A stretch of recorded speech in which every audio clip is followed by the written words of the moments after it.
Good evening, everyone. Tonight is Tuesday, June 14th. It's about 7:35 p.m.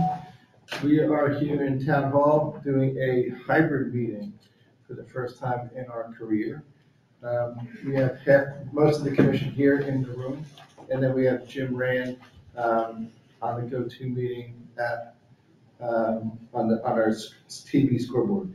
Tonight we have an executive session to start off, and then we have a general meeting. Following that, then we also have a public hearing. Before, I guess we go to executive session right away. Yeah, you have to make a motion to go into executive session with the reason why. Okay, we're gonna make a motion to go into executive session and then come back. So we're gonna go off there. Motion to go into executive. Jeff makes a motion for a second. Adam makes the second. All stating the reason. Discuss pending litigation. The executive session with Town Counsel to discuss pending litigation and possible settlement of Darien Management Land LLC et al. Versus Darien Planning and Zoning Commission of the Town of Darien. All in favor? Here we go. Thank you, Channel 79. We're going to go to executive session. We'll be back. This conference will now be recorded. Welcome back, everybody. We ended the executive session. Now we're going to go into the general meeting. Pick up a paper towel like you do anymore. I'll move we resume regular session. Thank you, sir. Looking for a second. All in favor? Great. Okay. Back in action. Before we get into the general meeting, I'll make one quick 2-second announcement. Kara Gately, who was on the Planning and Zoning Commission, has since resigned her position because she's going to take another elected. She's on board for another elected official. I do want to personally thank Kara Gately for her 2.5 years of service on the commission. She definitely brought a lot of light and items to the forefront. I think she did a great job. I also think she'll do a great job in her next endeavor. And we're looking to find someone to fill the seat. And I think we have some people that are lined up already. There's more than after this week, given later. But I want to thank Kara. Next item, possible action on matters discussed in the executive session. We're going to take no action on what we just discussed inside the executive session. Next on the agenda, affordable housing plan under general PS 8-30J. Discussion of Chapter 3, Housing Needs and Assessments, Chapter 5 of the plan principles and goals, and other topics related and including schedule. Written comments from the public on the draft chapter or any part of the plan can be sent to Darien PZC at DarienCT.gov. The draft chapters of the proposed plan have been www.DarienCT.club. Jeremy, what are we doing next? Sure. To bring everyone up to speed on where we are with the affordable housing plan, we are in the stretch run here. You have in your packets today the drafts of Chapter 3 and Chapter 5. The hope tonight is to get your comments, input, and feedback on those 2 chapters. Our goal after this is, within the next 3 to 5 business days, is for me and Dave Keating to put together the quote-unquote final draft, to file it with the town clerk, and the commission's inclination was to schedule a public hearing on this matter in late July. So this will enable us to button everything together, post it to the town website, shoot it to the town clerk, get some publicity out, and there'll be a public hearing in this room sometime in July. So we're going to try to cover both chapters tonight. We gave you hard copies of the chapter that didn't copy very well. Dave Keating, who did most of the legwork on these, is here to answer any questions, fill you in. Chapter 3 is housing needs assessment, which gives some of the data and background related to Darien, related to housing in Darien. And Chapter 5 talks about plan, principles, and goals, refers a little bit to the state statutes, next steps for the commission. So it's a little bit of this, a little bit of that. I guess we can start with Chapter 3, get your input and feedback, then move on to Chapter 5. I don't know if that's a good summary, Dave, or if you have anything to add, but. One quick thing. Sure. Just for the record, the affordable housing plan was due June 1st. 59 towns in the state of Connecticut, 89 towns did not file their plan. as of June 1st. So we are technically late, but there's no penalties, there's no fines, there's no anything can happen to us. And I think, obviously, you can do the math, 89 people put it in, and 159 total. That's less than half. But I'm glad that we're still on board, we're still on track. Yeah, as you said, we're ahead of most communities. We did send a letter to the Office of Policy Management, explain that we are in the stretch run, we're gonna have a public hearing, and that is kind of one of the reasons for the delay. If I wanted to wrap it up, tonight, but I think your inclination is a good one, to have a public hearing and get input and feedback, and then potentially adopt the plan in late July. So onward we go with this, and we can start with chapter 3. Take it away, Dave. Thank you.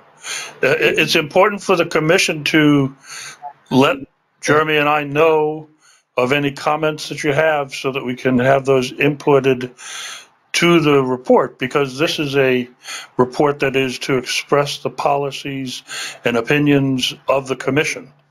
So if you have any input, please give it to us.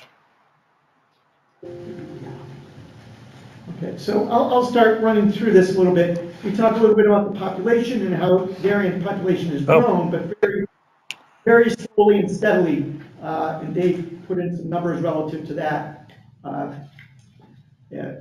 Now, not every community in Connecticut is growing, but Darien certainly is. The number of housing units has grown at a much greater rate than the population has.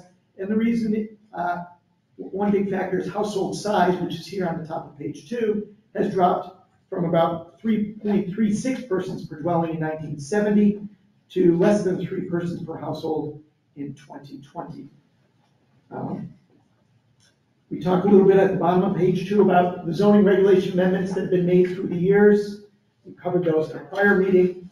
It has a big factor in terms of providing smaller condominium units and apartment units than were previously allowed.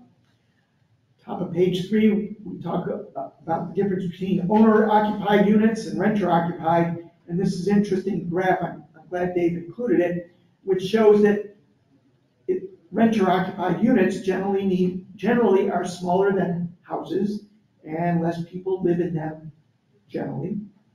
Bottom of page 3 talks about housing prices. I don't think that comes as any surprise to anyone. On page 4, we cover cost burden household, which is a big topic for housing advocates throughout the state, and certainly there are many people in Fairfield County that pay a lot for housing, either by choice or by need.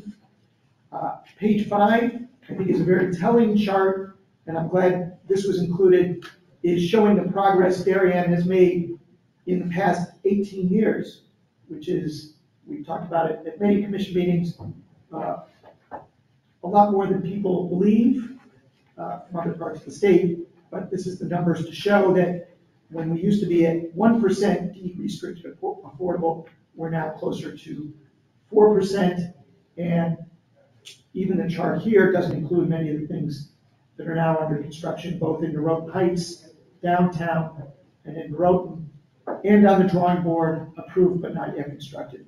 So, any comments? Certainly welcome, and we can walk through this a little bit. The only thing I was just telling the commissioner too, is back in the old days when we used to be together all the time, if you made changes on here by hand, and there are typos or sentences and whatnot, just hand them back. I mean, I did something like this, changing certain things on top. Let's leave it to these guys to improve versus couple pages. Graphical, those types of things. The one big idea, and just to make sure we're on the same page, these drafts and whatnot, they came from Westcog's plans that's already been filed. Yeah, they did what I'll call an appendix for many communities. And when we spoke to Westcog, we said, hey, it's okay if we use your data with attribution. They said, absolutely. Okay, so these charts, we didn't make these up, obviously, that's where they are sourced from the bottom. The only thing I would ask you to do on this stuff is put like Darien on top. This, you don't know if this is that's a good point. Fairfield County or for Darien or whatnot. And maybe, I don't know, if you can do inside the box or outside the box. Yeah, so it's clear. So the owner, this is the owner occupied housing units by total, this is specific to Darien. This Yep. one right here. Okay. Because that was shocking, that's surprising to me. But we'll double check. And if it's region, we just know region, but Yeah. where it's Darien, it's clearly the housing prices of Darien show. Great, that makes sense. This one says housing units in Darien, that makes Yeah. sense. So I'll make it clear, add Darien to charts or region where applicable. Okay, and with regards to this chart for Darien, the progress Yeah. towards the 832 moratorium? Yep. They get the data from us, or they get it This is- from? This is the state of Connecticut. So Westcott gets, this is the data the state has.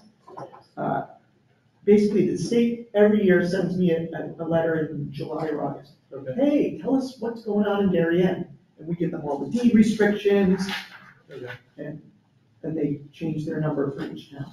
So the source of this really is the Department of Housing. And if you look deeper, the Department of Housing basically gets it from me. okay. Because we did it in 2000, it was right before the pandemic, in February of 2020, we did a 20-year look-back study on what it was, and we didn't go into the last column.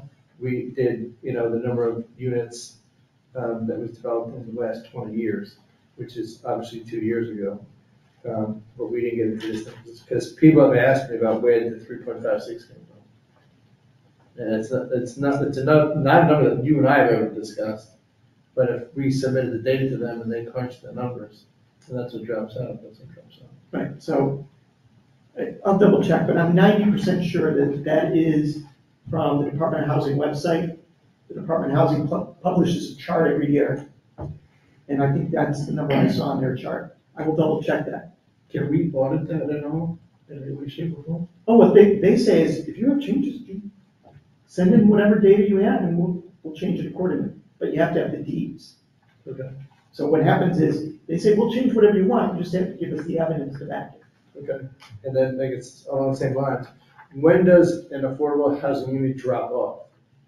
When the deed restriction expires. So Avalon, for example, was built, let's assume in year 2000. If it's a 30-year deed, it'll drop off in 2030, Okay, and the state will drop the numbers right out the list. okay.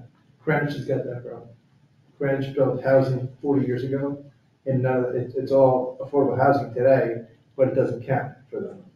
So for them, they want to put it back on the rolls, they have to put in a significant renovation into it. We kind of sort of had the same thing at Allen O'Neill, where that dropped off because it was 40, 50 years old after the war, and then we rebuilt it again, and then it comes back again. You only get credit for the net, not the gross. So at Royal, it went from 30 units to 53.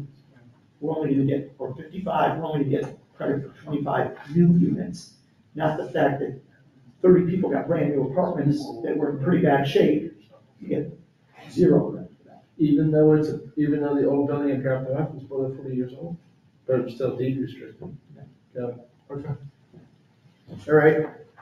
Anything else, Dave, to add on this chapter 3? Yeah, I think that was a great summary. Thank you, Jeremy.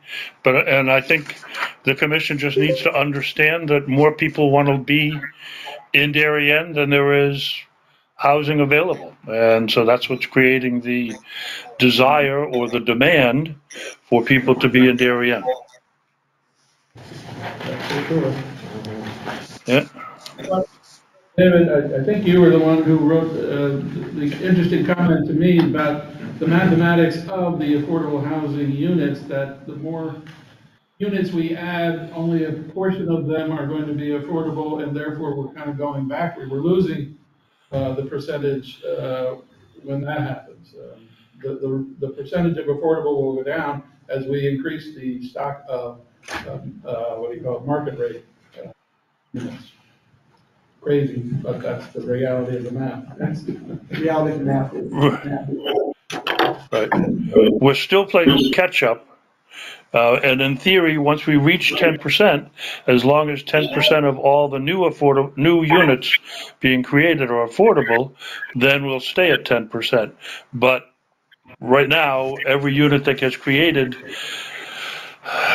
means more affordable units need to get created to get to that 10% target. So every new, even single-family house? Right, well, it's based upon, as you can see, the census numbers. So you can see in this chart on page 5, in 2002, 2005, and 2010, they used the census data from 2000, count of housing units in the year 2000. In 2015 and 2020, those are the housing units as of the 2010 census. We believe that the 2020 numbers for number of households in Darien will be coming out later this year or early next year. And that will set the number for the number of moratorium points the town needs. So while Darien is at this nice 3.56 number today, as of June 14th, Right. the moment that new number comes out, we're dropping back down because we have gained, albeit not a great amount, some new housing units. Maybe it's 100, maybe it's 200 in the past 10 years. But again, part of what Dave has acknowledged is the goalposts keep moving. So when you make progress, and then every 10 years they come out with a new number, you slide back. So as we've gained, later this year, they're gonna move the goalposts again.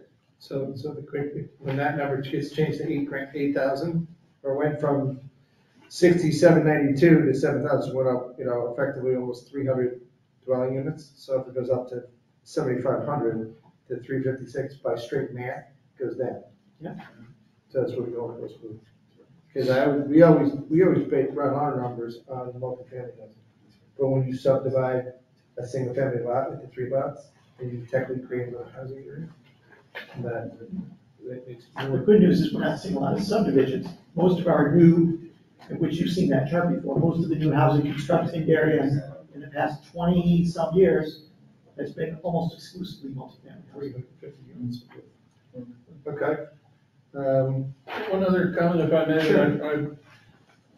Color me skeptical anyway of this monthly housing cost as a percentage of household, that Darien has 31.7% of our population cost burdened by household, which means that they are spending more than 30% of their income on housing.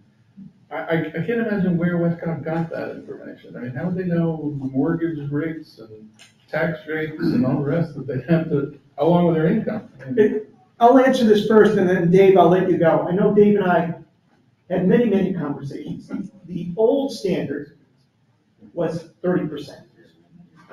Times have changed a little bit, so that 30% is just on housing. But let's say you buy a house that's really close to the train. You're paying a little more because you don't need a second car, right? So should it be looked at in isolation or looked at in combination? Some people say, you know what, I'd rather have a fancier house because I will cut back elsewhere in life. Again, that's just a vanilla standard applied to all. Dave, I don't know if you have. It's a 30%. Right. You guys pay 30%? No, it's That's like a mortgage, it's like a common standard that from arguably HUD. you're, right, from HUD. Fannie Mae, Freddie Mac. If you pay more than that, your cost burden. Many people, especially around here, say, you know what, I'd rather be a little cost burden for a variety of reasons. One is, I know I'll get my money back eventually. I'd rather live in a. No, I'm not talking about the 30% number. I'm talking about the 17.3%. How do we know that number is accurate? How do we know 17.3% of Darien residents are in fact cost burden? Yeah. Like that is impossible to know because that you would need to know what your how much they're making and then how much they're paying fee, which I don't think is public information. The state knows how much you're making. You file your taxes every year. Yeah, but they don't know what mortgage rates I are. think what they do is look at census data and kind of extrapolate. Median wages and stuff like that. Dave, do you have any input or feedback on this? I think the comment I would have is that we're using the numbers that the state provided to the region and the region provided to us.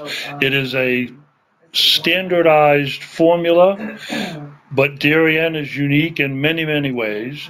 And how applicable it really is a judgment call. But it's a standardized formula using the numbers that they gave to us. comments? You know, if you guys say pull it out, we'll pull it out. I have no strong feelings one way or the other. I'm not wedded to it. If you think it's confusing or distracting. It's an unverified fact, right? Yeah. It's a hard to verify fact. My only question is that, or other towns, is this similar to like this in Westport? How's it going? We don't know. I'll take a look. You know, what's interesting is more and more communities get their plan down, I'm able to put them on the webpage or link to that, or at least the state published nice link to all the ones that have been submitted. So I can certainly take a look and see what's out there. Okay, Good. Anything else on chapter 3? Okay. Let's move on to chapter 5. Let's do that next one. sure. The next chapter we're going to look at is Darien Affordable Housing Plan, Chapter 5, Plan, Principles, and Goals. First draft, June 9th, 2022. We were supposed to do it last week. Okay, go ahead, Jeremy. You're right. What Dave put first and foremost is, I'm glad he put it in, which is the Affordable Housing Plan is a supplement to the 2016 Plan of Conservation Development. It doesn't replace it.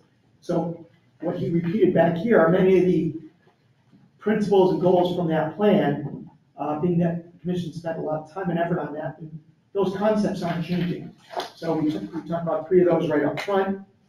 We then moved to what was a substantial change in state statutes, Public Act 21-29, which not only required this affordable housing plan, but required the commission to deal with the issue of accessory apartments or accessory dwelling units before the end of this year.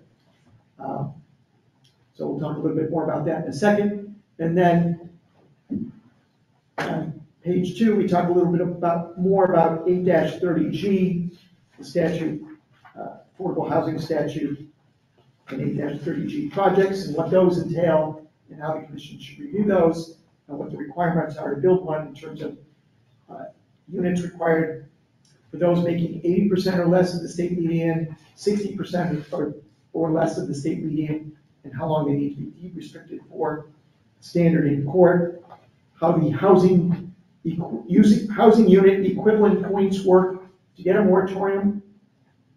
We put a chart in the back. And then we talk about accessory dwelling units and the imminent decision the commission's going to have to make once this plan is done, July, August, September, October. Do you want to opt out of the state requirement and come up with a requirement of your own or no requirement, or adopt the state requirement relative to accessory dwelling units? And that's really going to be priority for this commission over the summer and fall this year. This commission having already made a number of changes to your zoning regulations relative to multifamily parking in response to this. So that basically covers chapter 5 with those items, plans, policies, state statutes. Okay. With regards to, this is a really important chart, this housing use chart. That's how you figure out moratorium points. We're never really, I'm never really chasing moratorium points, but it's good to know how you get them. We're more wanting to build affordable housing square footage space than chase down points. But just as an example, the one thing I'm going to ask you to come on this one, I've always never figured out what the 0.25 set aside units development is, but it is what it is. It's the first item on here for a senior affordable housing unit, which is the 0.5, you only get a half a point for that. So over at like 77 Leroy, we get a half a point for those 5 units. So with that whole 16-unit building, you're getting 2.5 points out of that. Right. The bonus points would be for 830G. So when they say in a set-aside development, so for example, at Avalon, That's what it you get the 0.25 units. That was 189 units. It was 42 affordable and 147 market rate. Market rate is a lot. And we got a quarter point for each of those market rate.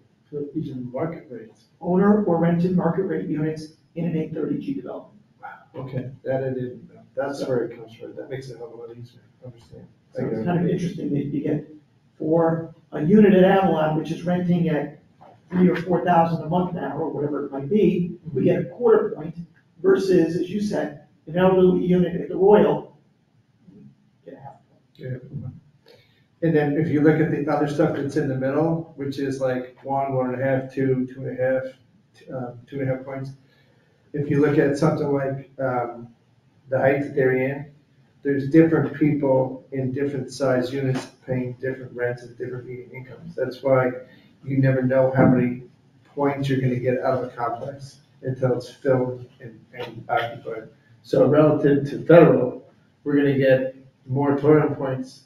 When, you're gonna get moratorium points for just the Inclusionary unit. just You inclusionary. don't get the bonus. We're not gonna assess that bonus because it's not into the G budget. Correct. Go. So we will get, those are likely to be rental units. Yep. And so we will get a handful of points, maybe 1.5 or 2 for each unit, because there'll be 8 affordable units. People each vote was 16 total. So So you'll get more than 16 points, but you'll get less than 16 times 2.5. Yep. Okay, this just is a really important chart, and if anyone read the papers in Canaan, just apply for their moratorium. There's a lawyer out there that makes a business to review these applications and reject them or, audit them, and that's where I guess, did their math wrong. there is, And that was challenged twice too. yeah, these almost every moratorium application gets challenged By some. by somebody. So not only does it have to be reviewed and approved by the Department of Housing, but usually there's someone who's filing a brief or report or audit to chime in. So these are quite contentious things. So the fact that we were able to get 2 of them shows that we're making good progress and we'll continue to make progress. Until we get, I think they finished, until you get federal done, and figure out how many points are there, then we'll probably recalculate, see how many points we have. And then when the new census number comes out, we'll know what that is, relative to how many points we have in the house, and we see how many points we need to the next moratorium. So when people ask you how many points we need for the moratorium, the answer today is we have no idea. We have an idea, but it's not 5. The moving target. That's a lot more. Anything else? I have nothing else. Okay, any questions for anybody? Okay, so as I said, our goal is to take your comments, input, feedback over the next day or so, so whatever you have, mark it up, ship it back to me. I'll put together a final draft, if you will, and, Are there any more chapters after what we're up to now? no, I think this is pretty much it. Okay. Because you went from 3, we already did 4. We did 4, we took them out of order a little bit. Yep, that's fine. So, And do we have to go over this at all? no, that's public, you've seen that, but that'll be one of the appendices in the final draft. Okay, then we're good? Thank you, Dave. We're gonna go on to the next item on the agenda. You're muted, sir. Thank you very much. Have a good evening, everybody. Too, thanks a lot. Okay, that's gonna end our general meeting. Now we're gonna go into the public hearing portion of the meeting. We have some visitors here that are concerned about this. Thank you. The first item of the public hearing is special permit application number 328, the Andrew Shaw Memorial Trust in Scout Cabin, 70 Old Kings Highway North. Proposal to utilize the subject property for administrative offices and overflow program for use for Darien Scouting and ancillary services. The use of the main building on the property will primarily be limited to individuals and small group meetings with some exceptions. Activities are to include Cub Scout den meetings, STEM venture crew meetings, rank advancement, boards of review, merit badge fairs classes, adult scout leader training, fundraising, online auctions, and the operation of a small skeleton store. When not in use, the applicants propose to rent the space for limited community use. The carriage house in the rear of the property will continue to be used as a residence. The 0.44 plus minus acres subject property is located on the north side of Old Kings Highway North, approximately 370 feet east of its intersection with Brookside Road, as shown on Assessor number 35 as lot 14 and located in the design DB zone. In our packets, we also got a letter that is on the letterhead of family centers, which is a little bit of a small parking agreement between these, and I think someone's got to explain this to us tonight. So, Chair, what do we got? You may recall at the last public hearing, Joellen Gray, on behalf of the Scouts, presented their application to move into a new space at 70 Old Kings Highway North to supplement their existing Scout cabin on West Avenue. One of the big changes during COVID was their former tag sale has changed in nature, so now it's more of an online auction, and this building would allow them to have people pick up their online purchases. It would also give them a space for a small Scout store, with the other nearby Scout stores now being in Greenwich or Milford. You may recall at the last public hearing, we talked a little bit about parking. There is a tenant in the back building who would stay in the residence. They had offered to share parking with the adjacent First Congregational Church, which is the corner of Brookside Road and Boston Post Road, and representatives for the church were here with their comments and concerns. Since that time, as you acknowledged, Joellen has worked with family centers and has submitted for the record a June 2nd, 2022 letter noting that the family centers can serve as potential overflow parking for potentially some of the larger Scout events. You know, and when we say larger, there's I think only about 10 or 12 parking spaces on site. So anything greater than that, which there may be a need for overflow, would allow people to park at family centers. So Joellen is here with representatives from her group, and they can take it away and give us more details on progress that's been made since the last public hearing. And this is technically just a continuation of. Continuation, right. Okay. The last It didn't public say hearing that was- at the beginning, it didn't say continuation. Mhm. Okay. Sir? Sure. Todd Morgan, Anderson Memorial Trust. I'm one of the 3 trustees. Joellen Gray, my colleague, is here as well, and Richard Williamson is the 3rd trustee. As Jeremy had pointed out, I think when we were last here in May, the issue that we came away with was a desire on the part of the P&Z to get a little bit stronger understanding of the arrangements that would be in the instance where the existing on-site parking as well as the on-street parking would not be sufficient for activities. And as you can see, and was mentioned, we've obtained a letter from the family centers offering their 18 spots to us, obviously with pre-clearance from them. Hopefully that is pretty self-explanatory.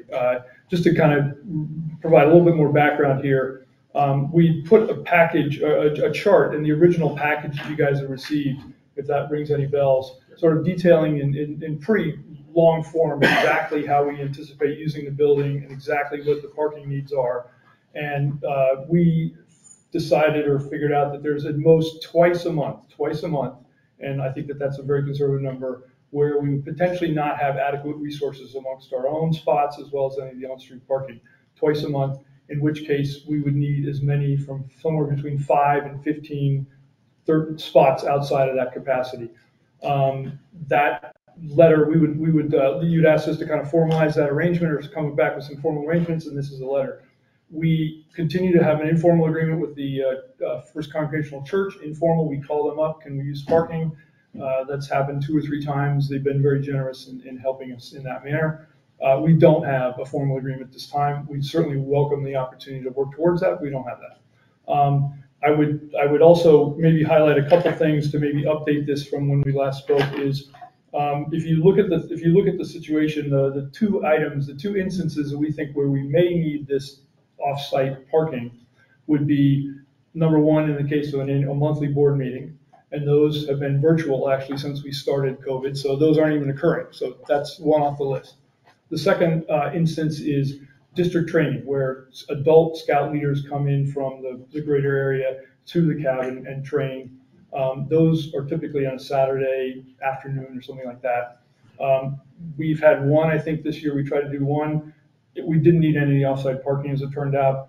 They've come to us and asked for a second opportunity in November. So You had it at this building, not, because you said the cabin, I'm sorry, the 70 Old Kings Highway, yes, yeah. And as it turns out, the parking facilities without the church, we did ask the church, but I don't think we actually used it. And again, the next opportunity is November. So again, to give you a little bit of perspective of kind of how this the intensity level that we're talking about, I mean, not very often, right? We said twice a month, but I think it'll be a tiny fraction of that as a practical matter. The other sort of update maybe to this table is that we have talked with the church about hosting a children's music program during the day. These are sort of young children currently at the YMCA, and we think it's a better venue for them. They're excited about it. YWCA, I'm sorry, yeah. We're excited about having them, and hopefully we can work this out. They've come to us and said their classes don't involve more than 10 kids to start with. We have 13 on-site spots, of which basically 10 are available. So we think that we could actually handle their needs on our own parking lot. With the practical matter, there's probably once or twice where there would be some potential need for some kind of on-street parking, but 1 or 2 cars. They've also come to us and said, look, we'll work around pick-up drop-off times for the church nursery and church preschool arrangements. So we're not trying to, we can certainly work around that. So again, we have a letter with formal parking arrangements. We'd love to work and continue kind of informally or formally with the First Commonwealth Church for additional optionality. I think our table here is pretty conservative. Hopefully that makes sense in terms of the actual needs. And, would entertain any questions. Okay, I have a couple of questions, but what about you guys first? Okay. Clarification. The last time we talked about the on-street parking stuff, I wasn't sure if those were allowed to be counted or not counted. Well, you guys are on this chart, right? Right. I have a copy of that chart right now. Yeah. Do you have a second one? I can have this. Yeah, sure. Weren't there like, I don't know the exact number, but whether it's 5 or 10 spots that are in front of the church, well, in front of the daycare facility that is actually not the church's parking, it's enemy's parking. I thought the police said something about it. No, I thought that they said there was no on-street parking in front of the building itself. So what? Yeah, if you go drive past it, as if you're going to Stop and Shop, you can sort of like, before the stoplight, it kind of veers to the right. In front of there's like 4 to 8 parallel spots to the road that in the last meeting were they're nondescript, they're not church parking spots, so these guys can use them. Okay. I think there's actually 11. I think there's 11 spots. Sorry. Okay. I think there's 11 spots on the street that are marked. I believe 10 or 11. Okay. So there's 13 on our property, 18. 10 of which are practically usable. The one's the tenant, and there's some in the garage. Yeah. There's on-street parking of at least 10 spots, and we think we have 18 spots that we can call on with advanced planning at the Center for Hope. Okay, so it's well, just to make sure we're on the same page. There's 13 on site. There's the 10 and 2 inside the garage, right? 11 and 2 in the garage. Or sorry, 10 and 2 in the garage. It's 11 and 2 in the garage. It's 13, right? Then 10 on the street gets you to 23 plus 18 gets you to what, 41? Okay. But the police was copacetic with the 11. Yeah, just to clarify, This is Chief of Police Don Anderson submitted comments for the record. No on-street parking, must be adhered to. The area and the geometric features of the roadway system simply cannot support on-street parking. But it's allowed there today, right? Right, what he's saying is, if you're not in a space, Okay. right, on-street parking's okay in a designated spot, and there are some designated spots there. What he's saying is, yeah, if you arrive late to a meeting, you just can't throw your car on the left sidewalk. Yeah, that's. There's 11 spaces, anybody can get there free for all, you can park there. Correct. Anyway, Yeah. Okay. And again, like, just to kind of keep the perspective, look, if that chart there, you're gonna see the actual need for spaces outside of the ones that we have in our lot is pretty minimal. It's pretty modest, and I can talk in detail there. No, we went over this Yeah. a lot last time. So is there ever a time that it gets above it? Adult training district is 25 to 30, that's the only time I ever see it come up. That's correct. There's the next one scheduled or anticipated one in November. And we just figured out you have 41 to your use, Yes. and you're gonna need 25 to 30. Yes. Sounds like you got enough. Yes. We feel very comfortable that we have more than enough. Okay. So these guys came back just to square up because the people from the church we're not, we want something formal, and this was a question, Joe? So is the special permit application in regards to parking, or is it in regards to the use of the building? It's in regard to the use of the building, but special permit But triggers. in order to get there, they need to, okay. Good. You good? Good. I just wanted to highlight, you went from 11 to 13, using two inside the garage, but they would be blocked by 2 So Which it's seems a little odd, but you would include them, but, right? So it's technically, it's really 10 on site. Yeah, inside the garage, that's where my lawnmower is. Okay, good, yeah. Right, so you're not using that anyway. You know, it's blocking the garage. But you won't be pulling it out with a car parked in one of those designated ones. So it's, if it's 10 on the street, it's still Yeah, 20. it's still funny, I just, Still over. yeah. I'm sorry, I didn't mean to miss my opportunity for another bit of clarification, if I may, and that's on your auction, and I think I've heard talk of the occasional picking up or dropping off of things at your new building. Why wouldn't that just be at the cabin? Isn't that still the focus of your auction? We have a very long special permit that we worked on with you guys on, and it's very explicit about kind of what we can do, what we can't, and very briefly, there's basically a 5-week chunk of time in the springtime when we can kind of do that. And I don't think you're really interested in that outside of that. Don't need to know. You can't store it there. You cannot other than those 5 weeks, right? Yeah, the tent, having tents Okay. and operating tents. Yeah. So your new arrangement online couldn't be extended beyond the 5 weeks? Is that the idea? That's correct, yeah. We actually currently use the garage for storage of some of those items, yeah. Okay, but you could also be taking up some parking spaces with things being picked up or dropped off and whatnot? Yeah, so, absolutely, there's 10 spots in the backers, and those get used for people coming and going, yes, absolutely. Hopefully, short term, you would leave things outside, not for, 5 weeks. I think George's question is, if someone donates an armoire, Right, it's in the garage, or it's in the building. okay, so no, There's, I nothing think, stored outside. I think there's on occasion lawn furniture that's donated, or outdoor items that we might have outside. But let's just make sure we're, right, this auction is it's a rolling thing, so if I drop off my armoire tomorrow, it's probably gonna be gone. It's gonna be at the swap shop on the day after.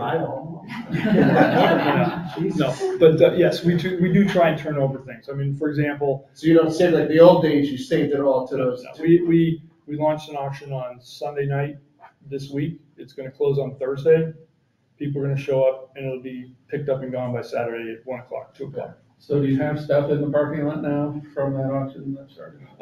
There probably is, I think there's lawn furniture in the grass area right behind that. I think there's, so I guess that's a yes, right?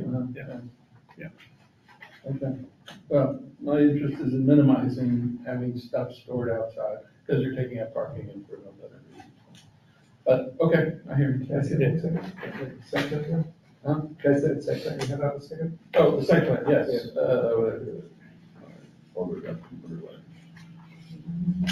So just to make sure, the outdoor storage, you're storing it on the grass, or you're storing it in parking? I wasn't there today, but I put some lawn furniture on the grass right behind the parking lot. Yes, that's your answer. So, yeah. This is grass?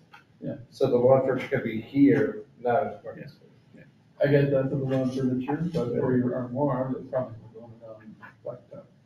Right. No, I think you we do put things in the garage. I mean, we're not leaving, stuff in the garage and in the building, and smaller items sometimes go in the building. Okay.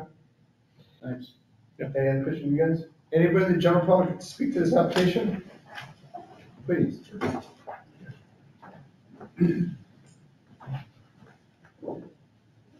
Steve, I'm John Bose. I'm the chairman of the Board of Stewards. Tom Ryan from my board is here as well. We had a meeting last night. Tomorrow night we have a meeting of the Church Council, which is the governing body of the church. This town wouldn't be here without the church. The reason that Darien was formed was the church was founded here. It went from Middlesex Parish to the town of Darien, and the church has been serving the community ever since. In fact, all of the democratic meetings in the town were at the meeting house. It's the tradition. our only concern, I mean, it appears that a lot of the traffic issues that were discussed about the use of the building by the Boy Scouts have been resolved. Obviously, having the additional parking spaces seems to have resolved that. At our meeting, the concern was not the use by the Boy Scouts, it was the fact that the application seeks to rent the space from time to time. And it was raised at the meeting, the situation of rental use of the building, and then having people that don't know any better parking in the spots at the church that are on the corner of Brookside and Old Kings Highway North. Since the people wouldn't know, they might use the spaces. And since as COVID sort of broken up, we're starting to utilize the church more and more. In fact, that lot has been full 3 or 4 nights a week, I think, since in the past month. So the one thing we didn't want to have to do is put up signs, don't park here, private parking. It destroys the relationship that the church has with the town and the community, and we wanted to keep that open, but we don't know how that would be controlled. The church wouldn't be in a position to have some security officer come in and check who's going, who's not going. And also there's no sidewalk doesn't go past the nursery school. It stops at the nursery school and doesn't continue to the Boy Scout headquarters. So the problem is people have been walking across the lawn there. You can see that's happened. And, we don't know how it would work. I mean, we could have an arrangement with the Boy Scouts. They could tell the renter, but we couldn't do anything about it once they were in. So that was the one concern that the people at in my board wanted to bring to your attention, and certainly the church council is going to want to know if it was brought to your attention. I can tell them it was, but that's basically the only situation that was raised since the parking thing seems to be resolved, as far as the use by the Boy Scouts themselves. So anyhow, that's what we wanted to tell you. The other thing, I know that the chief didn't talk about it, but the entrance to the driveway there's somewhat of a visibility issue, or at least some people feel that there is. You can drive by and see yourself. Some people think that it's a problem. I personally don't, but when I drive, I try to look at what's going on my phone.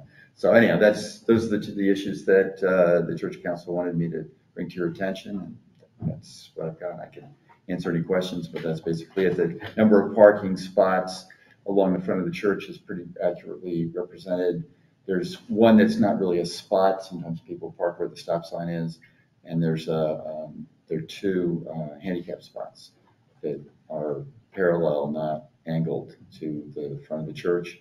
And our lot has about 26 spots. So, we have the lower lot, but usually when people are utilizing the church, like the different groups that meet at night, they generally don't use the lower lot. Okay, so that's it. Guys, okay. Dave, you bring up some good points. Thanks, Tom. Good to see you again. Guys, a couple more questions? Sure. The first one I meant to answer before, how are we going to connect the backside of your parking lot to the backside of Family Centers? Because there's probably no path there today. You do some kind of landscape path with a little bit of lighting, no lighting, yes lighting? I think currently the plan is to, number one, ask the church if we can, on an informal basis, use their parking. That's lit, there's a path, right? That's right, number one. Number two is, there isn't currently, we're joining neighbors, but there's not a path, right? Right. The uses that would give rise to the need for using that spot are going to be Boy Scout leaders coming for an operating board meeting, or Boy Scout leaders coming for a training session. I guarantee you every one of them has a pair of hiking boots in their closet, and they're going to walk around the corner and come to the building. These are invited scouting people, not the public, and we can certainly give them explicit instructions about how to get where they need to go. And I would suggest that, if you followed what we've done over on West Avenue, where, the commission was very hesitant to allow on-street parking in front of the building, even though it's not it's not signed, it ain't there. We don't park there. We use the other lot. So our community, I think, understands all that. So that's how I would respond. What I would like to ask you to do, if you could have great clarity in your volunteer team, to put like a mulch path between yours and theirs, so you can connect the two. Is what I'm just looking at the area, and yeah, they touch. Yeah. Right? I think there's currently a fence. There's currently a fence. So that's, because somehow or other, someone's gonna have to be, if they park in 590, they have to get to the carriage house, or else they're walking. They're gonna walk around the corner. Yes, they're gonna walk around the corner with their hiking boots, as invited Boy Scout professionals who can hike around. Okay. I think that's the answer. Okay. If certainly, and we would welcome the opportunity to obviously use the facilities at the church as well.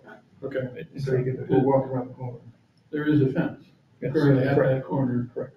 Between Center Grove and the church. So they're gonna have to walk around. They gotta walk around. Okay.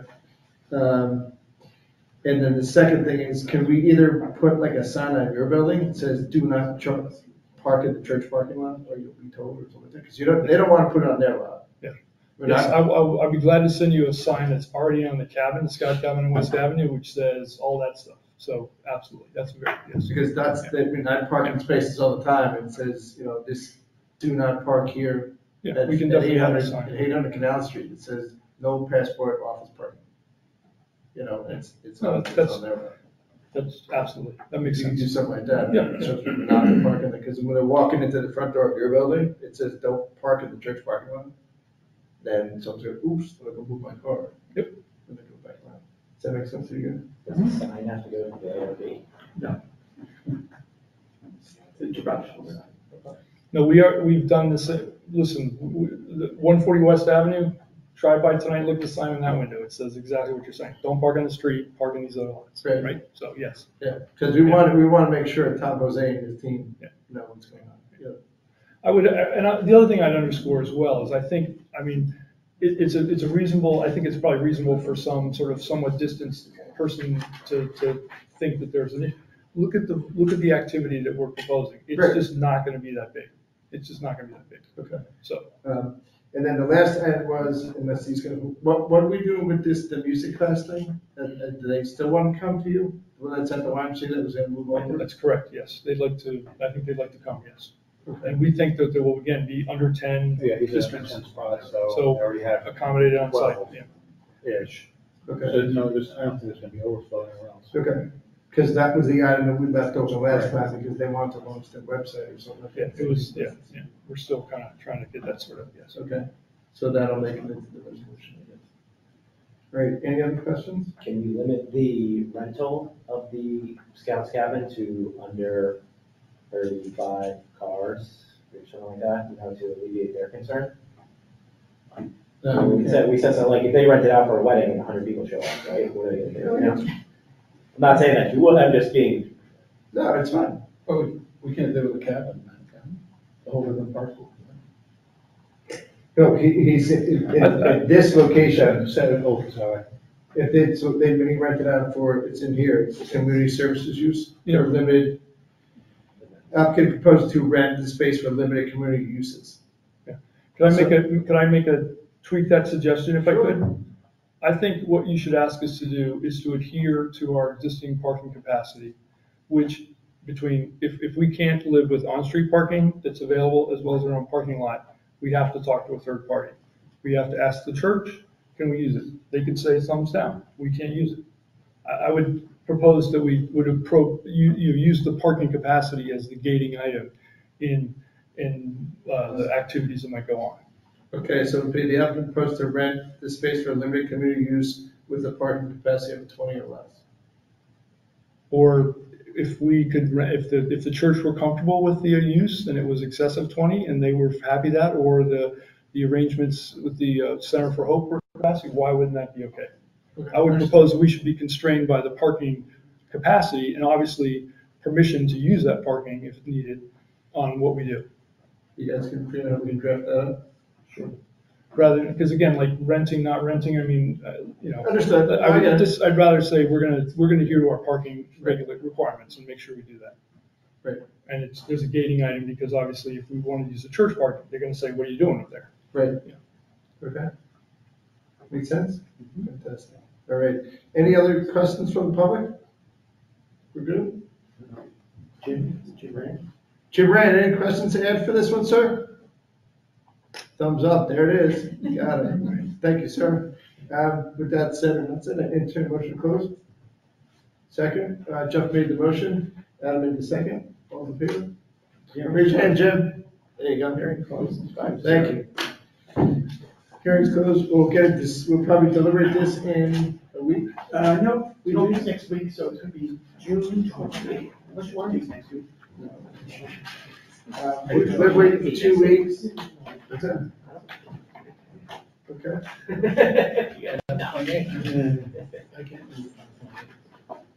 You can, cannot. I can,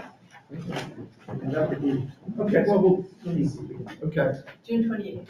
Something like we're gonna meet, we're gonna deliberate one night and then write up, approve the resolution the next night. Great, So thank it's you very probably much. either 2 or 3 weeks.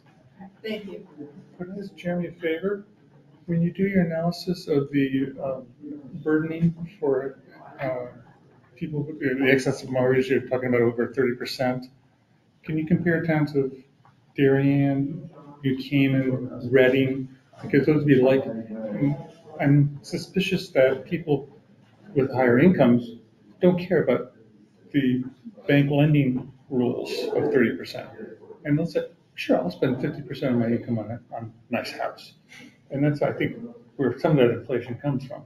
Yeah, that's my favorite ask. It's kind of, it's good. This is insurance. yep, I'm with you. I'm not. Just for this item. Just for. Oh, you're leaving on the next item. Yeah. All right, we're ending the public hearing and we're going back to the general meeting. Right. First item on the general meeting is deliberation of possible position on the following. Business site plan application number 146G, 319 Post Road LLC, the complete angler at 319 Boston Post Road. Proposal to remove and reconfigure the existing front entrance to the building, add a cupola and covered front porch, reconfigure the parking areas, modify landscaping and lighting on site, create a new fly fishing casting area and kayak and canoe display storage area on the northwest portion of the site, and ancillary to the operation of the complete angler and to perform related site development activities. This is the old restaurant, which back in the day was Centro, which was my favorite. And then it's Anthony's Coal Fire Pizza, the fitness place, and it was a great restaurant in there for a while. Yep, the property's on the market for sale, someone wants to buy it. Complete Angler wants to move down the block into this building if they get approvals for renovation. It's a really fancy design to the building. ARB signed off on the design of the building. They have outside storage. It's zoned, but Service business. Service was you have to have outside storage. It requires external storage or activity, which traditionally in Darien has been lumberyard, garden center, fence company, and a bank with a substantial amount of drive-through business. In this case, the question was, does Complete Angler, is it a retail store, or does it have this essential outdoor component? And I think you heard Amy Zabatakis talking to hearing about how with the fly fishing rods, they sell about 1,000 a year, and each person needs to test it outside. So without that outdoor area, they really wouldn't have a business. So we put that in the resolution really on page 2 in paragraphs 2, 3, and 4, which talk about the commission basically finds that it qualifies as having external storage or activity, not just as a nice thing to have, but as an essential part of the business. And then also going to put the kayaks and canoes outside on display for sale, which is similar to what you see like a West Marine or a Marine shop that has it out there with stand-up paddleboards and whatnot. So with that said, Jeremy and Fred and staff drew up a draft resolution for us dated June 14th. I'll take a minute and go over it. And for the record, George Riley recused himself because his law firm is also representing me. Correct. the applicant.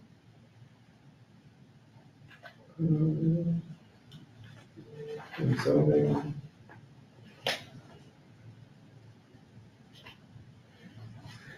Any other questions, comments, scribbling errors, typos, anything to this one? Hey, Jim, any questions, comments, scribblers, errors, typos on this resolution? All good? Okay.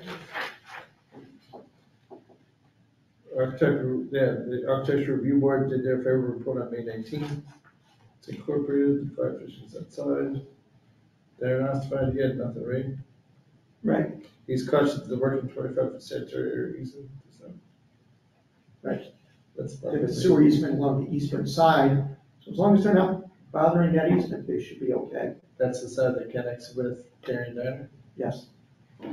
And they're all doing this stuff on the other side. Condition 8 talks about they might have to make some minor changes to the floor plans to meet fire marshal's requirements. There's to be some new landscaping put in. They would recall they have some landscaping both along the street and the back. They're going to be actually removing parking. Right, the flag machine. Okay. Looking for a motion to approve as written drafted. Jeff makes a motion, looking for a second. There you go, got the second. Not yet. Get him in the game. All in favor? We're nothing. Thanks, Jim. All right. Next. Okay, George.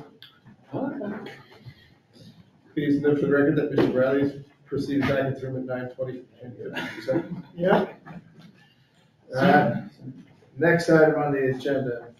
Floodstone Friendship application number 427, land filling regarding application number 529, Woodway Country Club, Inc. at 552 White Street, proposed to raise, being lift up, the existing houses on the property by 2 feet to comply with FEMA regulations, perform related site development activities within regulated areas, including egress improvements to accommodate elevated floor elevations, abandoning an on-site septic system, creating a connection to the sanitary sewer system in White Street. The 0.84 plus or minus acre subject property is located on the west side of White Street, approximately 7 feet north of its intersection with Country Club Road, and shown on Assessor's map number 3 as lot 145 in the R2 residential zone. Again, we have a draft resolution in our packet. Brian McMahon presented this application to us. They're just going to raise existing houses. To lift it up, yeah, make it comply with flood regulations. Originally, when they came to us informally, it's for many, many years been used for an employee of Woodway Country Club. And they just wanted to touch it up a little bit. Then they realized it's in the flood zone, they need ZBA approval, EPC approval, planning and zoning. So it's, they've been working on this for a while, but it's a really good project because it's really going to be minimizing flood damage in the future.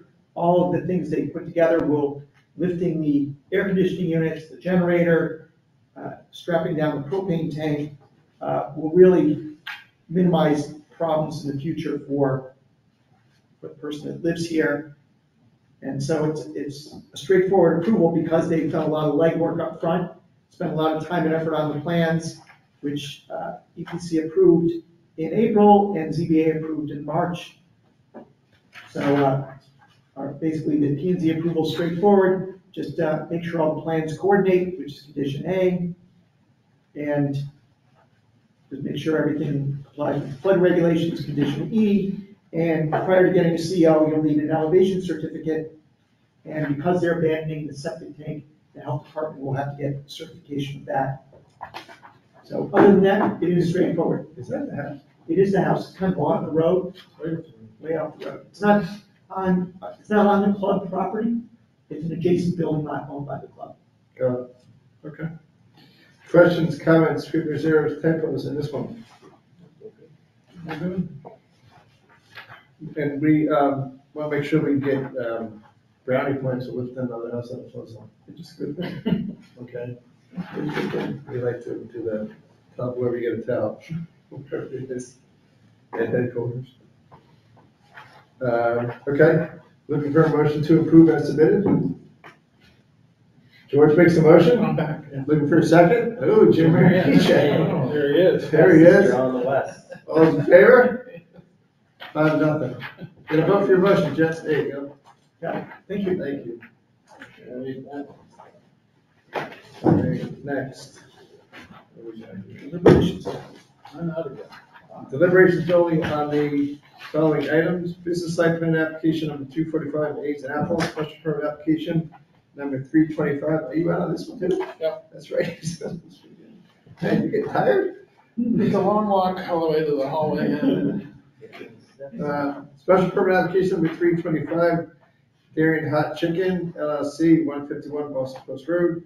Proposal to establish a new 3,500 square foot plus or minus quick service restaurant with drive-through facilities in a space previously occupied HSBC Bank, and perform related site development activities, including installation of new hardscape areas, landscaping, lighting, stormwater management.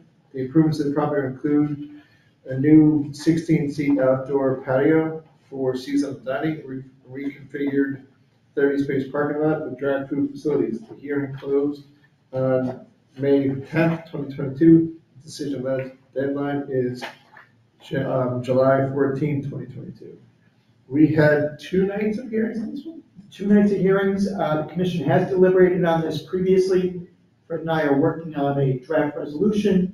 Wondering if you had anything over and above what you discussed last time. Remember last time Steve rattled off the issues: lighting, fencing, landscaping, outdoor dining, deliveries, dumpster, odors, Uber parking. Uber delivery parking. Any other issues, concerns that you want us to address in the resolution that you can think of? Were we putting hours of operations in this at all? I think they did talk at one of the meetings, I think it was mid-April, about limits, not staying open too late in deference to the fact that there's residential structures right behind it. I don't remember, do you remember the hours offhand? I don't recall the Yeah, hours. check right the off record, hand. we put that in the resolution, the hours of operations. Yeah. And the height of the fence in the back, we said that 8 foot max. 8 foot max. Yep, in the back. There was testimony, remember the sound engineer Right. talked about how I was typing the minutes today, so it was fresh in my mind in terms of the ambient noise. We talked about the ambient noise from Route 1 and I-95. But the sound engineer said, yes, a new 8-foot fence would help minimize the amount of noise that gets over an 8 foot was the max height they could put in. I think we're good, right? Yeah, I think we're good. Okay, we'll keep working on it, and we hope to have something ready for you June Do 28th. you guys think there's something we missed in this one? No, Anything you want to do? just wanted to make sure that we have our bases covered and we're covering all your concerns. And to make sure the dumpster gets closed, gets kept closed too. Right. The one guy said that the dumpster never gets closed at Chipotle, but That's key. but we want the dumpster closed. Yep, dumpster closed, and then you said, delivery vehicle. Right, the whole list of the list. Can we put hours of operation for the dump, for the, Dumpster garbage? pickup. Yeah, because I think that was their complaint too, is that they come at like 3 in the morning. Right. And these guys were like, no, they'll come between some hours, 6 to 9, something like that. Yeah, I don't, well, 2 things. One, I don't think they allow them to come at 3 in the morning because it's really loud. Yeah, that's exactly right. That's why I want to limit. Right. Right, it's, for the restaurant owner, he doesn't care, because he's not there at 3 in the morning, but for the nearby neighbors, It's a nightmare. it is a nightmare, and it does happen more than you think. We get calls all the time from people. But then again, we also make sure they don't come at like between 11:30 and Right. 2. Usually it's closer to 7 a.m., because usually by noon, they want to be at the dump, and then on their way. But it will also say, not between 11 and 1. And then it makes not, can you do not before next time, not before 6 a.m.? So, something like that. Not before 6 a.m., What do you usually do? something like 6 a.m. is pretty reasonable. Yeah, me too. I think 5. Especially I don't during think you the can start work. work until 7:30, right? Like if you were doing outdoor work, you can't start it at 6 in the morning, but. Oh, leaves. You can't You start. can, but I do. Yeah, you're not supposed to start Right. cutting your neighbor's lawn and blowing leaves. Right. Yeah, 6 a.m. might be early, but let me see what we can put in the resolution. Okay. Because I presume that they'll get garbage pickup quite frequently. Yeah. Okay, we're good with that? Yep. So that's being written up as. Written up, yep. Um, Hold on, George? George, gotta come back because you're recusing yourself. yeah, then I gotta go. Right, Mr. Vice Chairman, you're taking the, All right, Mr. Chairman. so George returns at 9:29 and I leave at 9:29.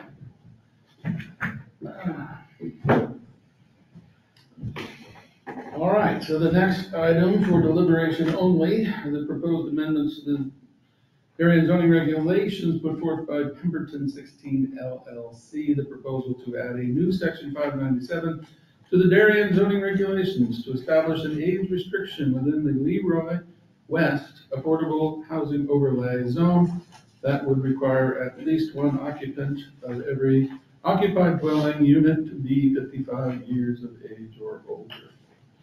I guess this is our first. Deliberation on this, as I Yes. recall. Yes. Yeah, so the Okay. hearing was, I think there were 2 hearing nights on this. Most recent one was a couple weeks ago, on May 17th. And we're here to get feedback and input from the commission. Again, we have this unique situation where it's really only the four of you deliberating and deciding it, so Right, okay. small group. Small group, all right. And you all get the gist of the issue, I am sure you've heard it often enough. We go from 62, where the principal occupant currently needs to be 62 or older. And the proposal is that any one occupant of the premises be 55 or older. This was considered back in 2019, when the request was denied at that point. However, it appears that the requisite number of parking spaces is available if we reduce to 55. They would then need 24 units at 1.5 per, right? There are 16 units, so 24 would be required and are available, as I understand it. So there does not appear to be a parking issue. They also intend to change the loading zone somewhat to facilitate additional parking, I guess. Is that what they have in mind for that? I have to check the record on that. Yeah, that was part of their plan, as I recall. So, obviously, they are looking to make it more readily marketable. Anybody want to be the first to comment? Well, it was denied before, so nothing has materially changed about the building. And we still define elderly as 62 or older in our regulations. Correct. So this would drop off elderly housing stats in our town. If I recall, Bob was, I think, looking to change the definition, but I'll have to double check that. Let me see if I can file here. Not by this, anyway. I don't think he's proposing that here tonight. Yeah, he's not proposing to change the regulation to redefine elderly as 55 or older. Right. He may say that it's already provided accordingly by the state and feds. Yes, Bob's argument was related to the Federal Fair Housing Act, so he's looking to modify section 597 and talk about at least one occupant must be 55 years of age or older. Right. But he would have to get to 80% of the housing units in the development to satisfy the Fair Housing Act, right? That's what they're getting away from. So, When the court did not like the 80%, it wants either all units or none.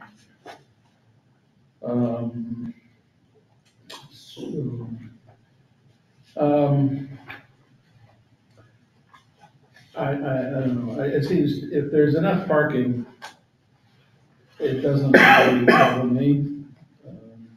They've obviously had a hard time over a long period of time, given the town fits clearly.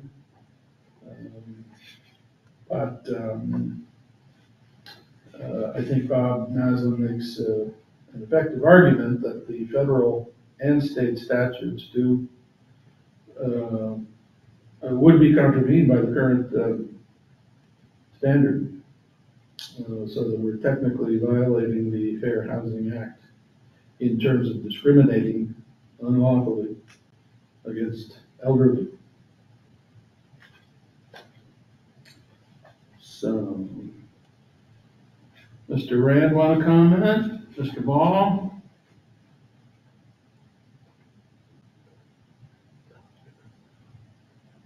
It may,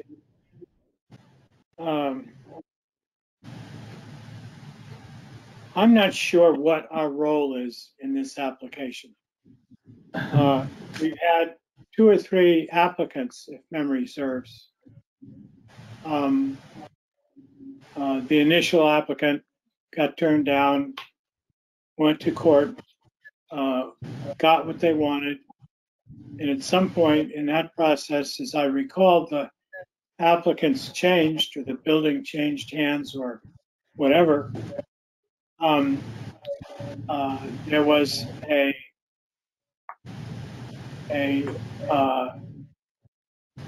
whether it was a formal application or an exchange of views, I can't remember, but an effort to make more parking available, which, as I recall, our traffic and parking consultant was reluctant to approve because of sightlines, or the proposed sightlines. Now we're back here again to change the one section of the Darien zoning regulations, all of which is, as far as I can see, primarily dedicated to making the building more marketable. And inasmuch as the initial applicant got what they want by going to court, and in addition to any successor owner or applicant knew what the issues related to the building are because it was built, I'm not convinced that it's the proper use of the Commission's time and energies to create a circumstance where the economics of the applicant are maximized. I'm not sympathetic to this application. Okay. Well, I gotta say, the time and effort of the board or the commission, that horse is out of the barn. We're into our 3rd hearing or so on this already. Jeremy, I want to see if I'm correct. I'm noting in the resolution of July 2019, where the commission found that by reducing the age restriction from 62 to 55 for each of the existing 16 units, it would require the applicant to provide an additional 16 parking spaces for a total of 40. They don't say how many they're applying to each unit. Was that before we changed it to 1.5? Right, in the old days, it was 2.5 spaces per parking unit, and elderly was 1.5 spaces per unit. So that is why they went with elderly. The Stefanonis proposed elderly for a number of reasons. One is you get away from all the issues related to bus drop-off, bus pickup, kids play area, all those issues go away. So we suspect that that's one reason why the Stefanonis way back, I think it's now 10, 12, 15 years ago, proposed an elderly, right? Less parking, less traffic.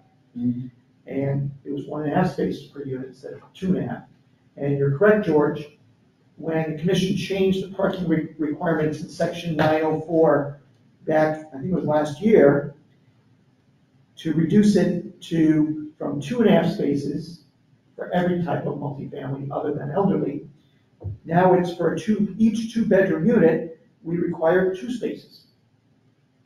So in this case, it's 16 units, They now would need, according to the regs, 32 spaces Oh. if it's not elderly. And if it is elderly, it's still 1.5 spaces per unit. Which is 24. As I have it. So, I think, Uh-huh. All right. So can I just ask, just for clarification, so if you're 55 to 61, you need 2.5. If you're 62 plus, you need 1.5 spaces? no, if you need 2 spaces for each 2-bedroom. Okay. So if you're younger than 62, 2 spaces. Okay.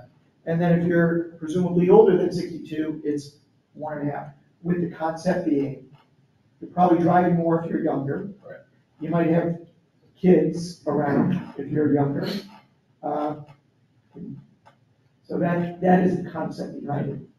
And I know, you're correct, Michael Lante sent in his December 2018 letter, which was put in the record at the last public hearing on this.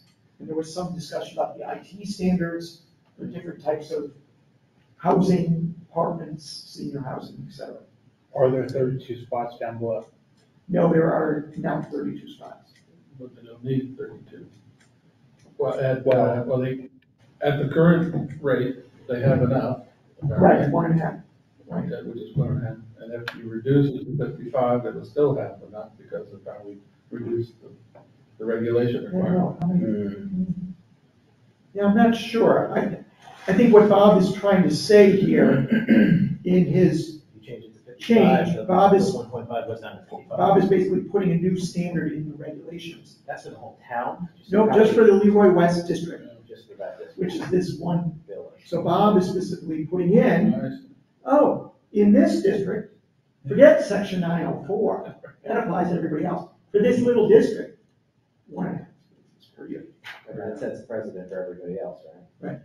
I will say, from a administrative standpoint, when people come to the counter and ask questions, it's easier to have one number to give. Once building coverage residential zones, 20%, Yeah. it applies to all residential zones. Yeah. For each zone to have its own number is,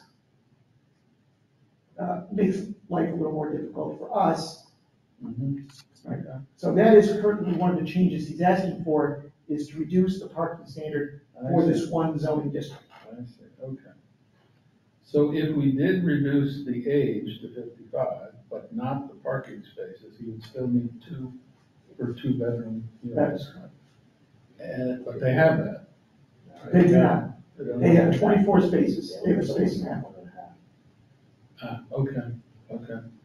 So that's why Bob's making both changes. Could make, one of the changes is not gonna get him what he wants, he needs both changes. Yes. Yeah. Okay.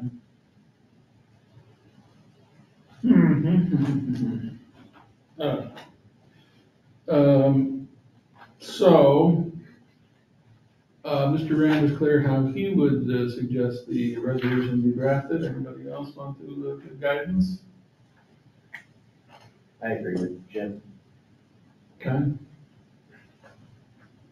Mr. Ball? I guess I'll agree. Okay. Okay. Yeah, so I'm superfluous, and that's good. But I, 55 would require additional provision for all states. All those units are currently rented for all? The testimony on, if I recall, was the affordables. Yeah. The 5 affordables are rented. Yeah. The testimony, I believe, was the 11 market rate are, I believe they are not currently rented. is, that is my recollection of the testimony, I could be wrong. Some of them are. I know some of them. It could be some of them are. I know two. And of course, when you say rented at whatever, again, at the asking price. Yep. And the market we're in, certainly asking prices are, I think it goes without saying what asking prices are. And so again, I don't know what's going on behind the scenes in terms of, but the testimony was there are some vacant market rate units. So you're Jeremy, and not impressed that we are violating the Federal Fair Housing Act currently on this provision. You don't see us exposed in any particular way. We can check with town council, but that, That's your impression. again, what was submitted for the record was, you may recall, Judge Franzini's Yeah. September 2021 decision, which did not say that Darien was violating, Right, right? right. He Yeah, did I think say- he said he wasn't asked that question. He did say to Mr. Maslin, you can always go back to the commission and keep asking. Right, right. Rather than the 80%, make it 100%, and you'd be okay with it, as I recall. So what we'll do is Okay, we'll check yeah. that. Yeah. It seems to be a majority of the commission. Yeah. We'll start our work. We'll come back to the commission if we have further questions or need clarification. Okay, good. Thank you all. Thank you, thank you. Mr. O'Bannon. He went home. He wouldn't be there. Mr. Chairman?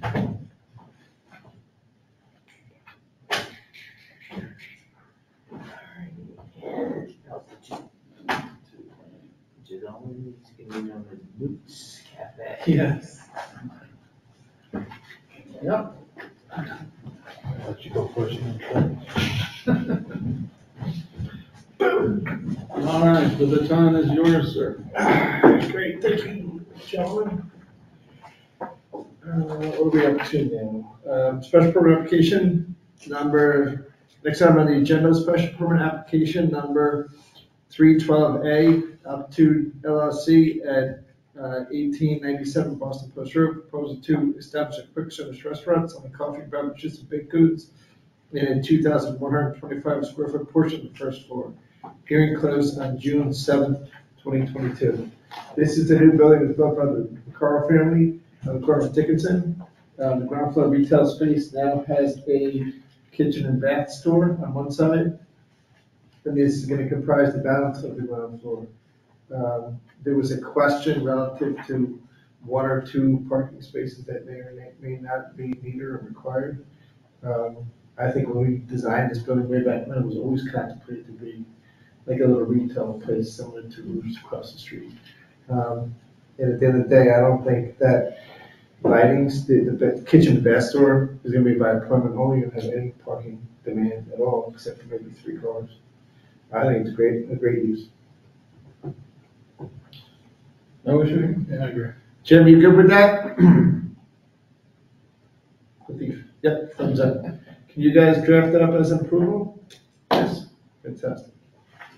Next item, coastal pipeline review number 185 A's and Apple, flood zone prevention application number 197 A's and Apple, landfill irrigating application number 105, Mark and Margaret Maybell at 21 Tokenie Trail. Proposal to raise the existing residence and construct a new single-family dwelling west of its current location. Construction of a new driveway, patio area, and retaining walls. Construct and install a new dock consisting of a fixed pier ramp and platform, and perform related site development activities within regulated areas, including regrading. Hearing closed on June 7th. This is the new house that's next to the existing house. They are subdividing the lot, right? No. It's No. it's a Replacement house. It's a replacement in the same spot. They're adding another curb cut for the new driveway? They are adding a curb cut to the private association road, yes. Okay. Pretty straightforward. It's a house, it's a small house, and the lot's big, isn't it? Yeah, That's 2.8 acres. they're removing the driveway that goes through it too, to the adjacent house. Right. I think this is possibly the one that you had some concerns regarding the average height of. Right, we were gonna get a of the certification. house. Right. Of the house. And then we close the hearing, they can submit that. Yes, this would be a certification to staff on height prior to getting foundation permit. Yeah, the Correct. house plans were light in this one. Right. Class plans for late. They got this height, the heights from Seymour, but they didn't match it with the other plan. And read it, the ramp and the dock, that's. Right, the dock, there's a dock included, yeah. Right. That's Which has been approved by Connecticut Deep and Army Corps. Okay. The only other thing I asked you is if we could follow up some with the Token Association. Yes. By matter of course, do you notify them? Do they get notified? No, we've talked about this with the Tokenique Association. What we've really done is left it up to them to either check our agendas on the website or to go read the legal notices. But I think Fred does email Mr. Solberg. Yes. See the past president? He's one of the officers of the Tokenique Association. So there are a number of people that email our agendas, which they run almost every week. Yeah. And so they have really 3 ways to see what's going on, which is website, the emailed agenda, Right. and Newspaper. newspaper. Do you live in Token? No, I live next to it in Cedar Gate. Okay. And the people that are notified, sometimes through random chance, one of the Tokenique officers will get notified. I don't think that occurred in this case. Okay. Because sometimes the Token people come in and chime in. I know they change presidents every now and again. I don't know if the president's changed it, but the guy Solberg, he was here many times. Yeah. If he's still on the email list, and he's still getting it, he can hit phone.com. We've had a bunch of Tokenique lately. Yeah, I was just surprised they didn't- 4,000 Tokenique, I think I've seen. Yeah. in 6 months. Yeah, okay. Any questions, comments, issues with that one? Okay. Can you write down offers and approval? Sure. Thank you. Next, subdivision application number 631, Richard and Kimberly Alexander at 37 Stubbs Way. Proposed to subdivide, both to divide the subject 1.44 plus acre property into 2 separate building lots respectively, 26,957 square feet and 35,990 square feet in size. 37 Stephanie Lane will retain 26,957 square feet, including the existing residence and all associated improvements.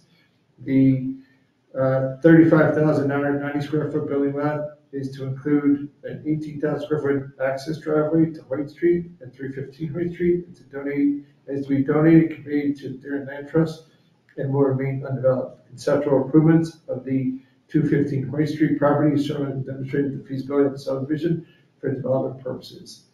Hearing closed on June 7th. This is the guy whose house on Stephanie Lane. He's going to subdivide off the bottom of the hill and then donate it to the land trust. So we just had to approve that to buildable lot. So it's all copacetic for them. Questions, comments? Good. Can you guys, you okay with that one, Jim? Yeah, Thank you, sir. We can hear you perfect too. Great. Can you write that up as an approval? Sure. Fantastic.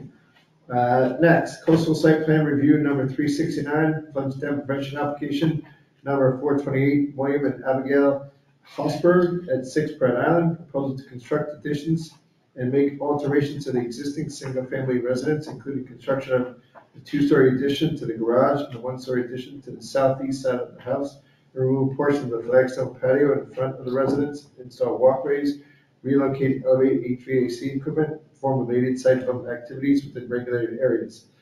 This is the house on Pratt Island that is has a bunch of legal non-conforming setback requirements. They're going to get rid of the non-conforming setbacks. It's in a flood zone. They're going to lift all the equipment out of the flood zone and make it more FEMA compliant. Yep. But not totally FEMA compliant. Right. Because they're not lifting the house. This is the kind of stuff that we see, which is preventive maintenance, getting the stuff out of the flood zone. And there's a generator there, I think they can have. Generator AC unit, it's not a substantial improvement. They did get a ZBA variance.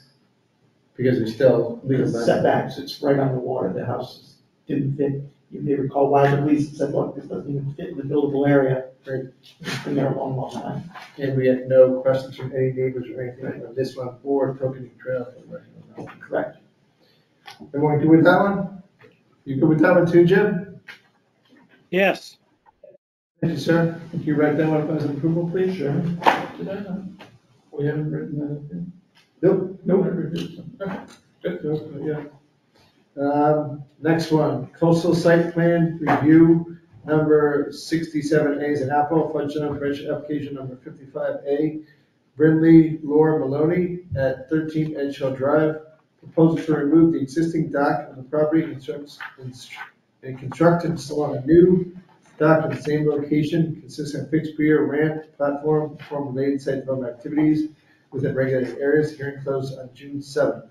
This is the dock that was so dilapidated that they didn't even give us pictures of the existing dock. Yeah.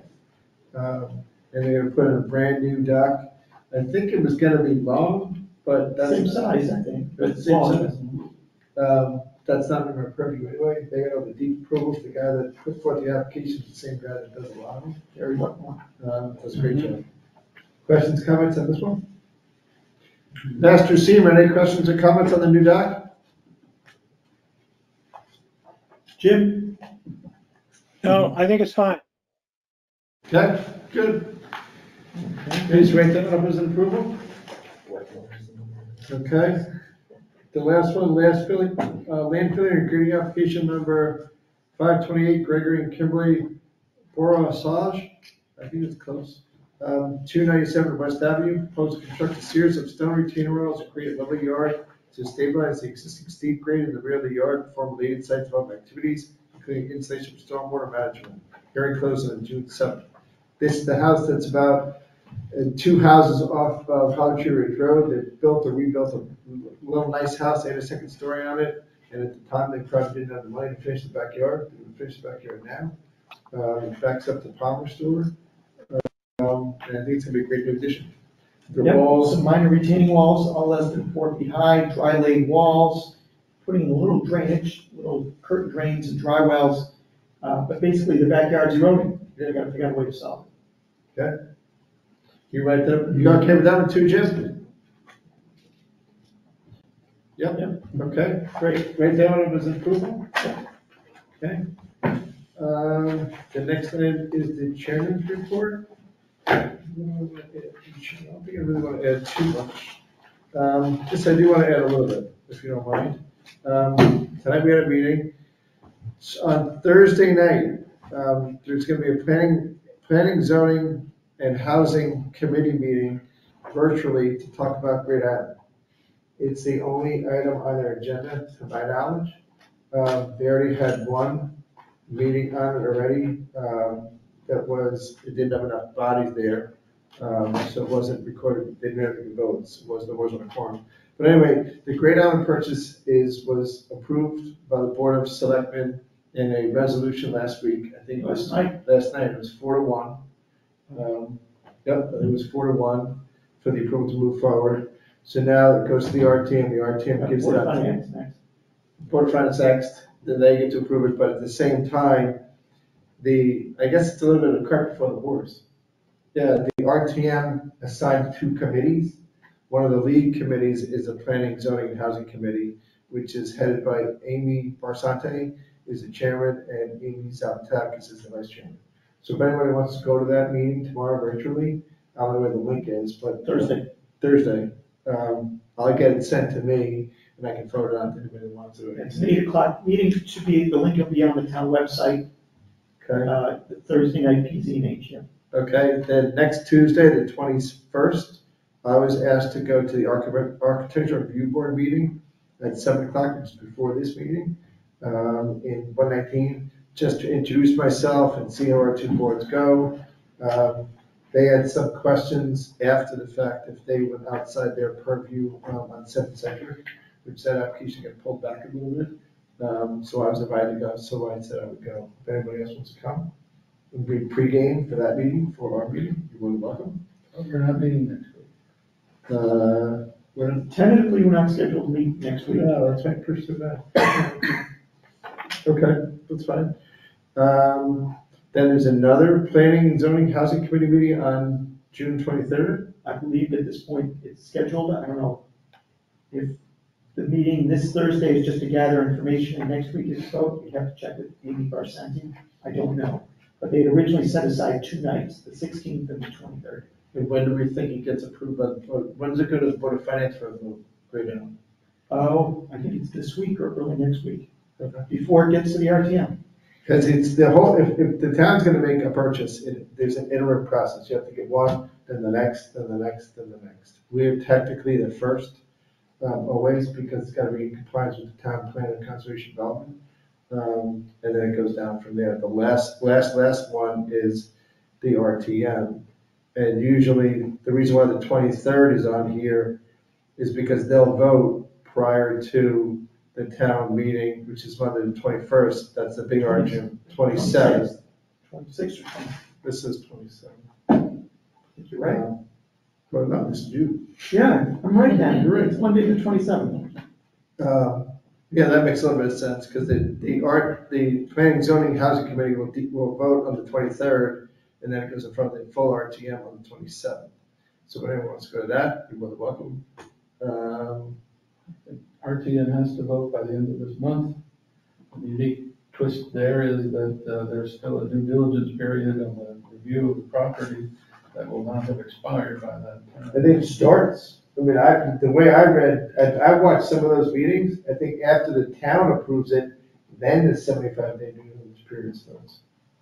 Maybe I think They didn't it's run already it parallel. Yeah, that's what I thought originally, but that's not what the graphic said. So that is that. The only other thing relative to federal, I'm in contact with those guys at federal time. They leased the, I think it's 68 apartments, is that right? Is it 58? I think it's 52 in the first building. I don't know. Yeah. I was on the phone with them today talking about the lottery for the affordable units. We buttoned that up today. Okay, so that they leased 17 of the market rates in that building, as of last probably Wednesday or Tuesday. They're pleased with their progress. Most of the retail space, I think, is spoken for. There's some big units that are just not spoken for. What else? And the lottery has got nothing to do with us, but it's just informational purposes for the world, or the town, and even actually, honestly, the world to know that there is a lottery, because anybody can go into the lottery. You don't have to be there, resident, have registered registration. They're going to start advertising either, I would presume either later this month or early next month throughout, not just locally, but throughout, and those units will get filled based off the lottery, and then there'll be a waiting list.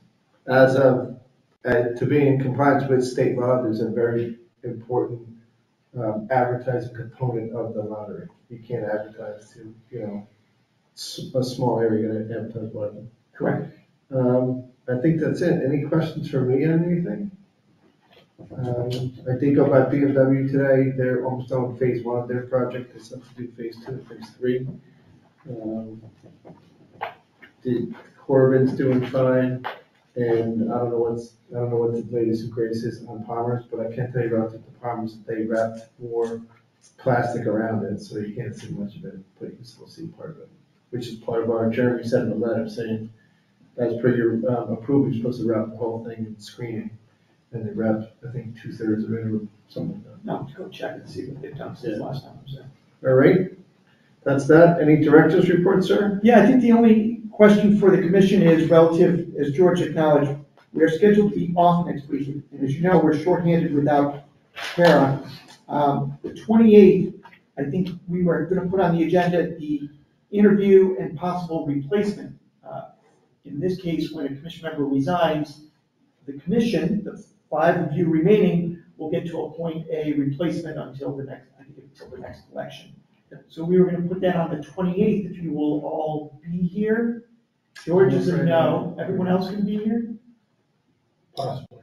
I mean, I got conflict on the 28th and the 5th as of right now, but I can move things. 1, 2, 3, 4. We need at least 4. Yeah, you may be able to do it remotely. Yeah.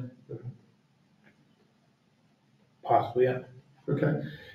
Jim ran it, and if, I'm sorry, but I think he hurt his back. That's why he's on that screen right now. 'Cause it's easier for him to be there. I said you hurt your back, right? Not to get too deep in the weeds, but we're trying to figure out why. So we did him as hybrid tonight, so it's easier. And this is our first test plan, because it's kind of a simple meeting. There wasn't too much presentation. I think it went very smooth. Yeah. So I'll leave it to you whether you want to appoint a new commission member with just 4 of you, or you want to wait till there's 5 of you to do that. We can talk further about that. Okay. And then it is a pretty full public hearing night, and then Fred and I, as you can see, based on tonight, we're going to try to get 8 or 9 draft resolutions done, and a couple sets of minutes. Would you mind if we did, what happens relative to empty care seat? The RTC is gonna put up somebody, I think the RTC is supposed to vote tomorrow. They send a recommendation to either me, you, so it's probably gonna be to me. I think they also sent it to, the first selectman's office and say we can put this person up, but because it's an off year, we can pick anybody we want off the street. Yeah, but it has to be either by a Republican or a Democrat. And So they have to fill their space. So then once that person's appointed, then you'll fill Kara's position as secretary? Yes. Is that correct? Yeah. Right now, technically, we have no secretary. Correct. That's true. I forgot about Yes. that. Okay. So that's on the agenda for the 28th. I expect that person could be independent. Yes. Yes. Definitely be independent Or or. unaffiliated. Yeah, unaffiliated. Yeah, to be a Democrat, I think they have to win an election to win the seat. Yeah, the RTC won't be a Democrat. I think they did it once, I'm trying to. Yeah, the police commission. Yeah. So with that said, I think we're good. Oh, we have approval of minutes. Yeah. May 24th, we emailed out earlier this evening because there was a problem with the copying. So if you didn't get May 24th, Fred was kind enough to make extra copies. And then. You're good? They're good. Steve, you were not here May 24th, so you don't have to worry about it. It was George, Jim, Jeff, and Adam. Questions, comments, scrivener's errors, typos, on this one? No? Jim? A lot of this was got to do with the, that's what we were. May 24th? Yeah, we're on this one. So May 23rd, you good? Okay, want to entertain a motion to approve the May 24th as submitted, Jeff? Looking for a second, Adam, all in favor? 4-0. I abstain, right? Yep. Got it. Thank you. May 24th. Okay, and now June 7th. Minutes on that one. It was the second night, I think, of, Boston, of the altitude. Yep. Which is the John Carr one. Then it was this last week, we just went over a lot of stuff. Yeah, last week, which was all these things you discussed tonight. Very short public hearings. Yep. Each about 20 minutes. Nice short meeting. We did Brindley Lower, and then we also did, the resolution for the new restaurant for 442 square feet. Questions, comments, typos, scrivener's errors on this one? I thought, as to 6 Pratt Island, it would be worthy to note that neighbors in the adjoining 2 lots were reported to have no objection. Yes, Yes. was that Peter McLaughlin? Yeah, so there were none, and then we'll put in, a letter had been received from, Yeah, to the fact. No, he had been, no, it came in prior or during the hearing. I'll double check on that. Wagner said they signed off on it, there was nothing in the front. So that's on page, the change on page 4, a letter received from Peter McLaughlin. I think that was added to the file after the fact. Because Wagner said that they signed off on it, but there was nothing in the front. George with the one change, got it? Page 4. Any corrections on the minutes from, the 7th, June 7th, Jim, you good? I'm good. Thank you, Thank sir. Good. Entertain a motion to approve as amended. George makes a motion for a second, Al makes a second. All those in favor? Jeff is recused. You're excused. 4-0, 1 abstention, which is Jeff Paul, as amended. Got it. Fantastic. Thank you all. All right, next on the agenda is next meeting. So So we're not meeting next week. No special meeting. No special meeting because lack of business. We just can't, we can't write them up fast enough. Okay. We definitely have a meeting on the 28th, and if it's okay with you, if we consult Commissioner. Yeah. Without you. Okay. Yeah, maybe I can, if you can tell me who it is, maybe I'll reach out to that person. I will. in advance. I'll be able to tell you that tomorrow, or she should tell me. Good. I can tell you that Amy's Avatakis is interviewing, Oh, I'm sorry, Amy Barsante is interviewing. Don't really count that. No, exactly. Amy Barsante is interviewing tomorrow night, and Mike Natter is interviewing. Okay. I think that's it. There's nothing else. Okay. Just from looking at this, if I can be virtual on the 28th, I'll be fine. Virtual. We may make it an all virtual meeting, because, let's see how it goes. We'll work it out. Thank you, Jeff. I like it, I mean, I don't mind being here, it's just, you know. Well, you're Yeah. traveling especially, Yeah. so thank you for joining us. Okay, any other business, no other business? Great, motion to Right. adjourn? Yeah. Adam makes a motion, looking for a second. Jim Ray, making a second? Absolutely. There Let's stay in the meeting. I don't go back to my wife. you Do go. some more business. All those in favor? Meeting adjourned. Thanks, Jim. Thank you, Channel 79. We're sure. Thanks, Good job. everybody.